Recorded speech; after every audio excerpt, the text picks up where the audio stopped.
Hello and welcome to KLM Institute. Today's story centers around a powerful and controversial moment unfolding at top American universities, a moment that has not only shaken campus traditions but also sparked global debates on justice, war, and free speech. Indian-origin student Megha Vemuri, class president at MIT, was barred from attending her own graduation ceremony after delivering a pro-Palestinian speech that wasn't approved in advance. Vemuri, who was supposed to lead the ceremony as the class marshal, was sent an email from MIT Chancellor Melissa Nobles just hours before commencement. The message banned her and her family from campus for the day.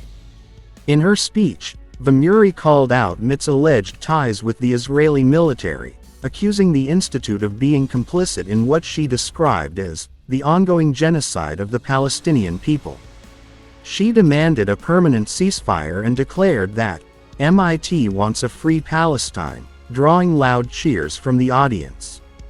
But the administration viewed her actions as a violation of campus rules on the time, place, and manner of protest. This incident was not isolated. Just hours later, at Harvard University, another student speaker dedicated her entire graduation speech to Palestine, criticizing Israel's military actions in Gaza and defending students who were earlier punished for their pro-Palestinian stance. She named peers like Mahmoud Khalil, who had faced backlash, and called on her classmates to meet the gaze of Palestine, saying the world cannot ignore the suffering anymore. Similarly, at NYU, student Logan Rozos had his diploma withheld after giving a speech that condemned Israel's attacks and the U.S. government's role. NYU accused him of lying about his speech and misusing the platform for political purposes. These graduation ceremonies have turned into platforms of protest. Across the country, from the University of Michigan to Northeastern University, students raised Palestinian flags, chanted slogans, and even staged dramatic demonstrations. One student at Northeastern painted his hands red during the ceremony. At the University of Toledo, a Palestinian student speaker directly linked U.S. military funding to suffering in Gaza, urging for justice and an end to the violence. At the heart of all this is the ongoing war in Gaza, which many international bodies, human rights groups, and countries around the world are calling one of the worst humanitarian crises in modern times. According to recent reports, over 53,000 innocent Palestinians, including babies, children, women, and men, have been killed. Entire neighborhoods in Gaza have been destroyed by Israeli airstrikes. Hospitals, schools, and refugee shelters have been bombed. The blockade of Gaza has also led to mass starvation, with thousands of children left hungry and dying due to lack of food, water, and medical aid. The International Court of Justice, United Nations, Amnesty International, and leaders from many countries have spoken out, condemning Israel's actions and calling for an immediate ceasefire.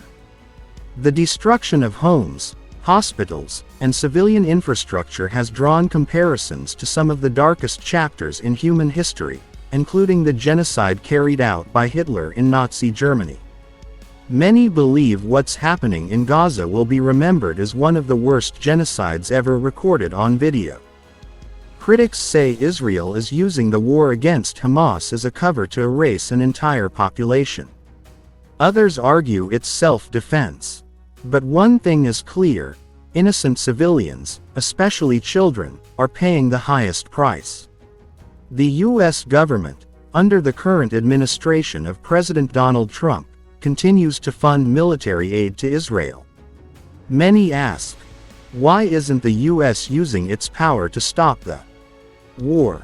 President Trump has made it clear that his administration takes a tough stance against what it views as anti-Semitism on campus, which often includes pro-Palestinian activism.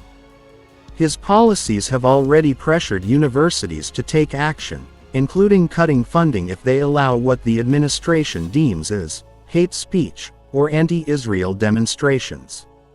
Supporters of students like Mega Vamuri believe these are voices of truth and courage. They say youth across campuses are refusing to stay silent, choosing their graduation speeches to speak up for human rights. But others argue these are inappropriate venues for such protests and say the focus should remain on celebration and unity. Regardless of opinion, the message is loud and clear. Students are making history by standing up for what they believe in, even at the cost of their degrees, ceremonies, or futures. We'll keep following this important story and bring you updates as they happen. This is KLM Institute. Stay informed, stay aware, and thank you for watching.